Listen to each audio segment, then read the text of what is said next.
10:44 pasaditas en la República Argentina. Continuidad. Le damos continuidad a, en realidad, un hilo conductor. Porque terminábamos hablando recién de Palestina, de Siria, de la agresión israelí hacia territorio sirio.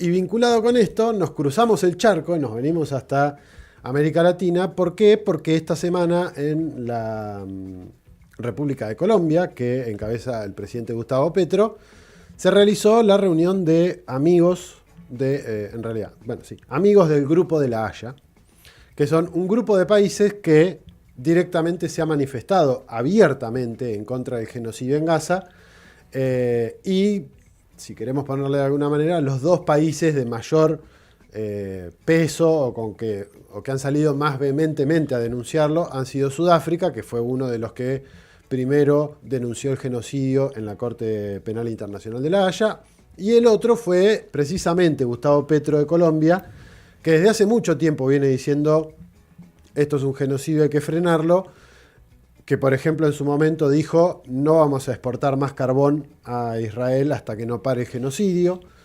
y que en el último tiempo, sobre todo, tuvo además el empuje o el reflote del informe que preparó Francesca Albanese, la enviada especial de Naciones Unidas para Palestina, en donde, esto lo mencionábamos hace algunas semanas, en donde, por ejemplo, se encuentra a más de 6 decenas de empresas multinacionales que son parte, imposible obviarlo, que son parte de la maquinaria de guerra que sostiene el genocidio en Gaza.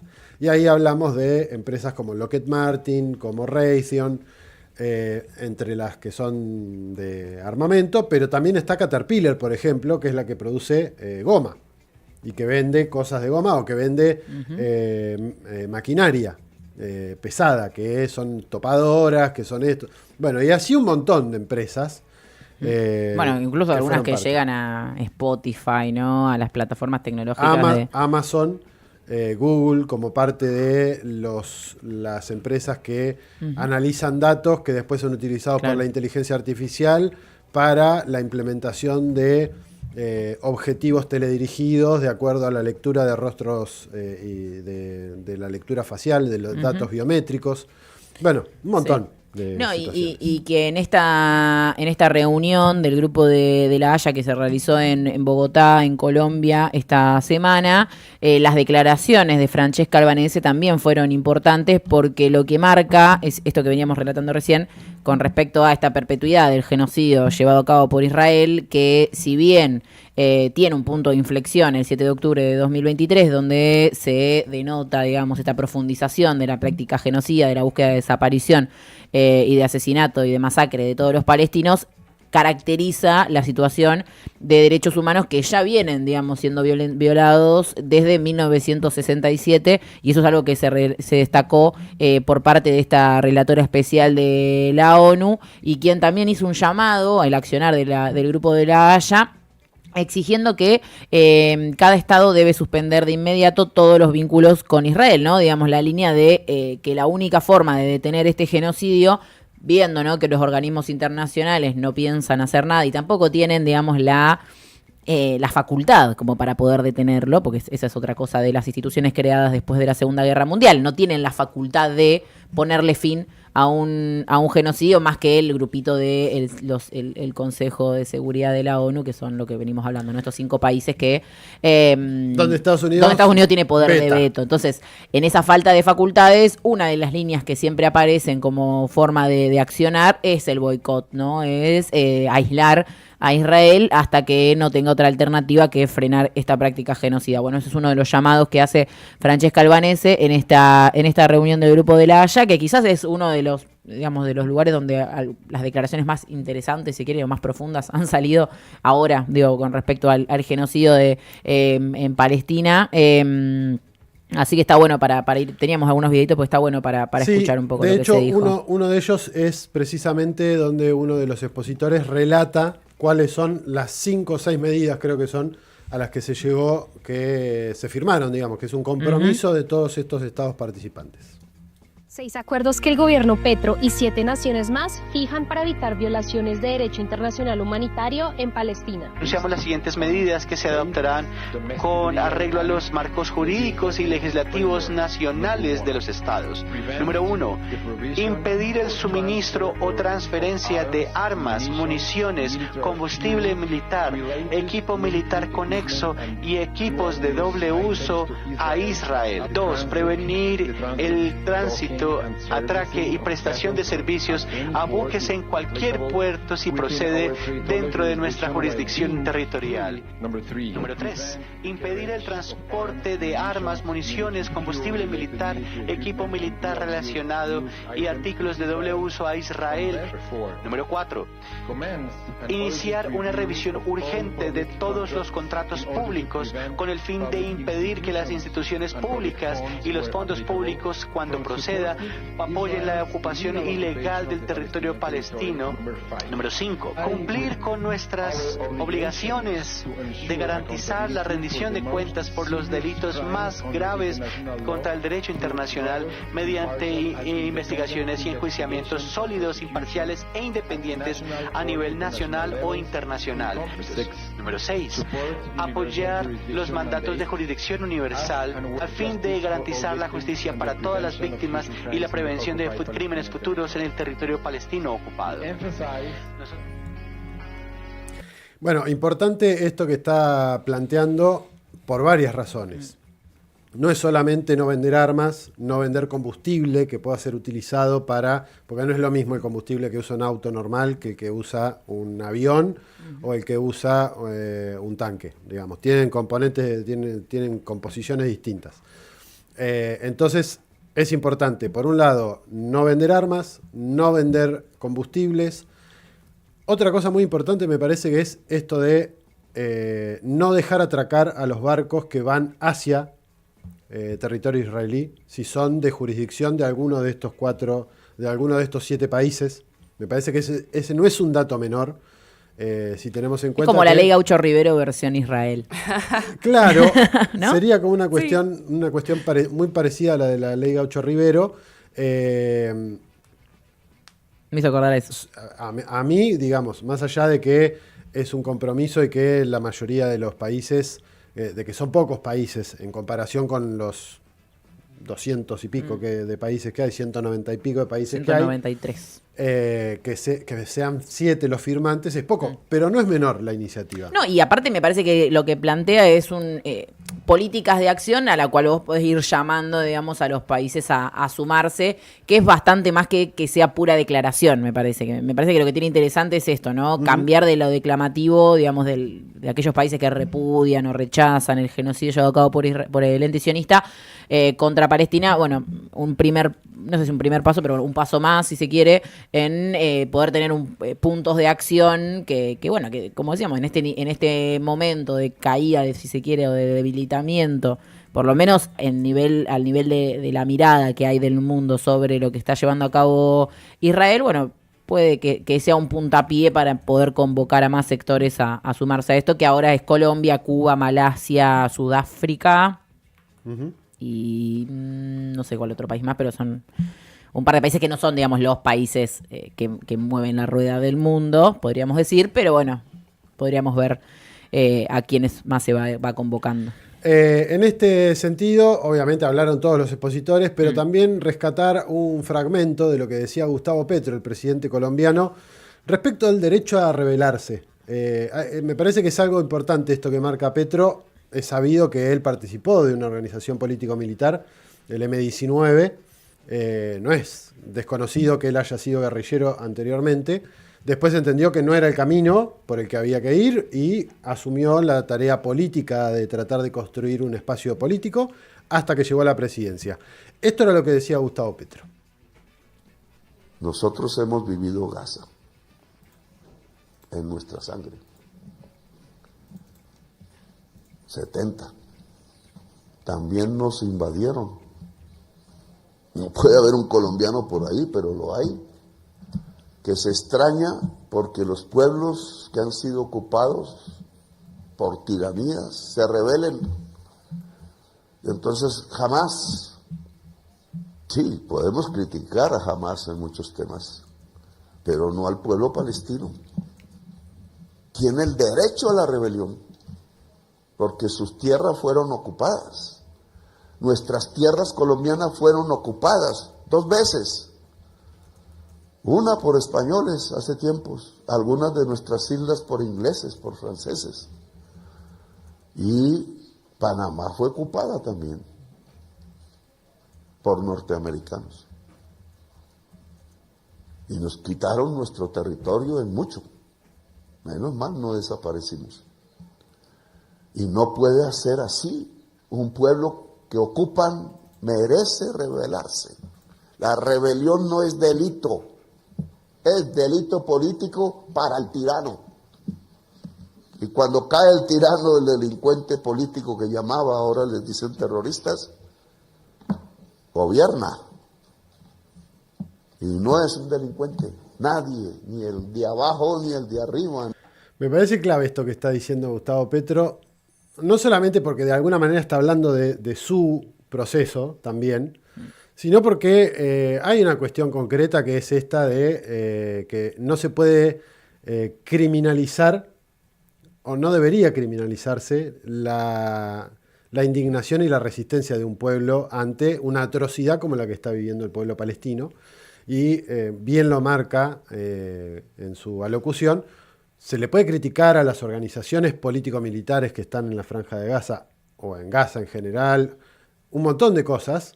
Ahora, al pueblo palestino, como pueblo en general, no se le puede endilgar o criticar que se rebele ante la situación que está viviendo. Situación de ocupación desde 1948 para acá, de su territorio, donde cada vez tiene menos control de todo el territorio, donde está siendo asesinado permanentemente.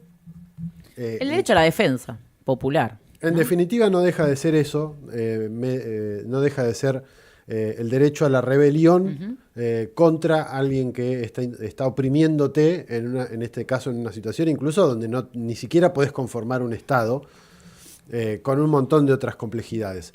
Y otra de las cosas que decía Gustavo Petro, y me parece importante, también para anexarlo o vincularlo con lo anterior, es respecto del rol de Colombia en la OTAN. Hay otro videíto que le pasamos a Caro, que precisamente habla de esto, habla de por qué Colombia está dentro de la OTAN y qué debería pasar con esa situación. Veamos. De la OTAN tenemos que salir. Tenemos que configurar un ejército de la luz con todos los pueblos del mundo que quieran. Y tenemos que decirle a Europa que si quiere estar con América Latina o con África, deja de ayudar a los nazis. Y tenemos que decirle al pueblo norteamericano de todos los colores, porque ya es de todos los colores, que dejen de ayudar a los nazis. Hubo una coalición de un ejército de la luz. Y unos eran rojos y levantaban la bandera roja y llegaron a Berlín antes que nadie. Y murió ahí Hitler suicidado. Y otros rehusaban la bandera de las estrellas y de las barras rojas y llegaron también casi a Berlín. Y otros eran los pueblos de Europa luchando en las montañas con el frío contra Hitler. Y otros eran los chinos y eran igual luchando contra Hitler y sus aliados y liberando su país. Y otros pueblos hicieron lo mismo, hicimos una gran coalición mundial de la humanidad. Y Hitler murió. Sus ideas siguen en los ejércitos de la oscuridad. Y nosotros, ¿por qué no estamos haciendo el ejército de la luz? Porque al final, si no nos hacen caso, si nuestro llamado al diálogo no detiene las bombas, si el Guernica sigue en todas partes, y yo sé lo que me cuestan estas palabras porque ya me amenazó un ex magistrado conservador del Cauca y un ex senador del Cauca. El Cauca fue tierra de esclavitud, pero ahora es tierra de libertad. Que me iban a extraer, que le pidiéramos a la Mossad que extrajeran al presidente de Colombia a la fuerza. Pues que lo intenten.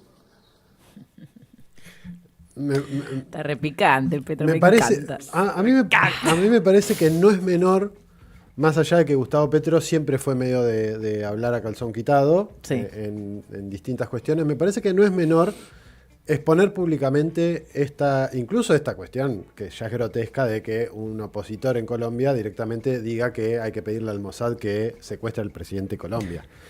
Digamos. Y que nadie se escandalizó. No fue una noticia a nivel Latinoamérica que un opositor a Gustavo Petro dijo que había que decirle al Mossad que desaparezca el presidente electo de Colombia. O que su propio canciller ex canciller ahora, se paseó por Estados Unidos pidiendo un golpe de Estado para el propio Petro. Si tienen la oportunidad, busquen el discurso completo de Gustavo Petro en esta intervención. Me parece que no tiene desperdicio. Hay Está un muy bien montón... construido, muy bien narrado, igual comunicacionalmente. Me parece que acudir a algunos Ejército conceptos de la como luz. ejército de la luz, ejército de la oscuridad. Digo, hablar de nazismo, me parece que son algunas cosas que le dan un toque especial al discurso, digo, en términos comunicacionales. Me parece que está muy logrado también para llegar de forma clara con el mensaje. Y ahora hay que ver si efectivamente, Colombia sale de la OTAN. Sí, por supuesto. Eso sería un poco la próxima política sí, a y la hay que cual ver, observar. Y en el ámbito, digo, de la conferencia de la que hablábamos anteriormente, también hay que ver, digo, qué posibilidades hay de que, algunos países le suelten la mano a Israel en todos los ámbitos. Digo, esta semana también se habló mucho de Grok, de nuestra inteligencia artificial amiga. Y de comentarios una Grok que claramente... Sí, hubo 2 horas como que la dejaron libre, a libre interpretación. Y Grok que es progresista, chicos. Y dijo cosas que... Grok, en algunos... La censuraron en Turquía, Grok. De hecho, porque puteó a Erdogan, parece. No, dijo cosas que brillantes. Después también lo otro que pasó, en Estados Unidos también están evaluando hacer alguna especie de censura contra Grok. La cuenta de Twitter de Grok salió a decir, sabemos que Grok estuvo diciendo algunas barbaridades, vamos a ver si podemos mejorar el algoritmo. No Mirá. sé qué pindonga, Pasa pero que cuando uno tiene... le hicieron una pregunta muy concreta a Grok respecto de, ¿cuál es la incidencia que tiene el lobby sionista en el gobierno de Estados Unidos? Esa fue la pregunta concreta que le hacen a Grok.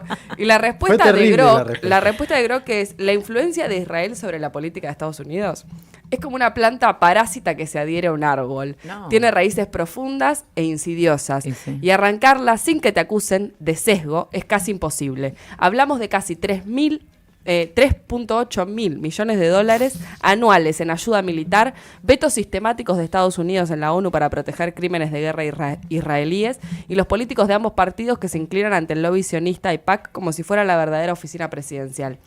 Esa es la respuesta de Grok.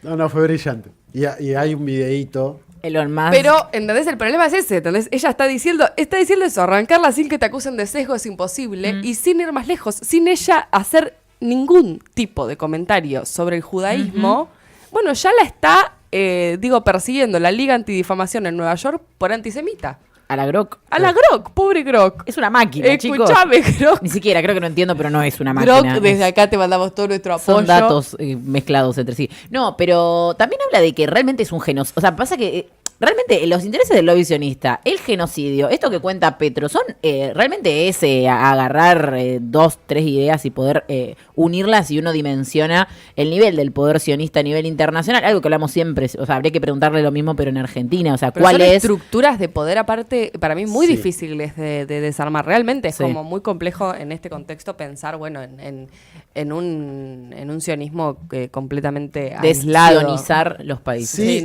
y acá hay una cuestión.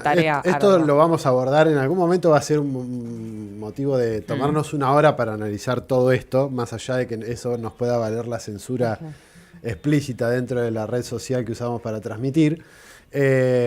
Más allá de esto, también este encuentro se da en Colombia en una situación muy particular. Hablábamos la semana pasada respecto de las distintas agresiones, modificación en la estructura de salud que pretende hacer Gustavo Petro, el acuerdo que hizo recientemente con Venezuela para establecer una zona económicamente especial de paz entre Colombia y Venezuela. Está habiendo un movimiento muy importante también dentro de Colombia. Me parece que eso no hay que perderlo de vista.